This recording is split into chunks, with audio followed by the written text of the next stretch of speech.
Crude oil की कीमतों में आग लगने वाली है। डीजल और पेट्रोल के दाम बढ़ सकते हैं और इसकी दो वजह हैं। पहली वजह है ईरान का आक्रामक रवैया। इजराइल और अमेरिका के हमलों ने ईरान को पहले से कहीं ज्यादा घातक बना दिया है।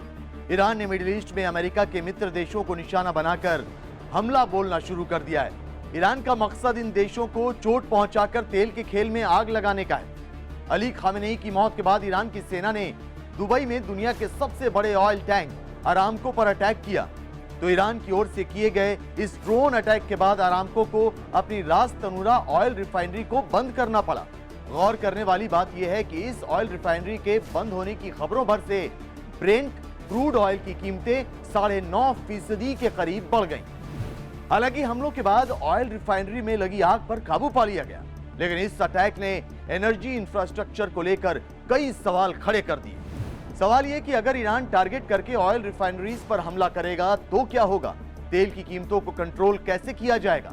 क्योंकि ईरान के आक्रामक रवैये के साथ स्ट्रेट ऑफ हॉर्मुज वाली स्ट्रेटेजी भी ऑयल प्राइसेस में आग लगा सकती है।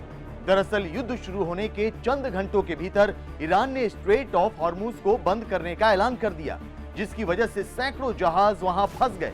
बताया जा रहा है कि करीब 150 तेल टैंकर इस रास्ते में फंसे हुए हैं। तो इस सबसे अहम समुद्री मार्ग के बंद होने से भारत समेत दुनिया भर के देशों को टेंशन होने लगी है। स्ट्रेट ऑफ हॉर्मुज करीब 33 किलोमीटर चौड़ा एक संकरा समुद्री रास्ता है। यह ईरान, ओमान और संयुक्त अरब अमीरात के बीच स्थित है। भौगोलिक रूप से छोटा होने के बावजूद इसके वैश्विक ऊर्जा आपूर्ति में बड़ा योगदान है। समुद्री मार्ग से होने वाले कच्चे तेल के वैश्विक व्यापार का लगभग 20 से 25% हिस्सा इसी रास्ते से होकर गुजरता है। सऊदी अरब, इराक, कुवैत और यूएई जैसे प्रमुख तेल उत्पादक देश अपने तेल निर्यात के लिए इसी मार्ग पर निर्भर हैं। वहीं कतर की पूरी एलएनजी आपूर्ति भी इसी रास्ते से दुनिया के अलग अलग हिस्सों तक पहुंचती है। अनुमान है कि हर दिन लगभग 2 करोड़ बैरल कच्चा और रिफाइंड तेल इस समुद्री मार्ग से होकर गुजरता है। यह दुनिया की तेल खपत का लगभग 5वां हिस्सा है। यही वजह है कि इस रास्ते में किसी भी तरह की रुकावट का असर सिर्फ रीजनल नहीं बल्कि पूरी दुनिया की अर्थव्यवस्था पर दिखाई देता है। लिहाजा दुनिया के लिए बेहतर तो यही होगा कि ईरान युद्ध जल्द खत्म हो जाए। अमेरिका, इजराइल और ईरान बातचीत के रास्ते पर लौट आए।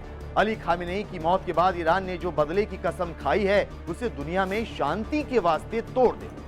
आपकी इस खबर पर क्या राय है, हमें जरूर बताइएगा। और हाँ, भारत बज़ लाइव को लाइक और सब्सक्राइब करना मत भूलिएगा। भारत बज़ लाइव, हर खबर में भारत।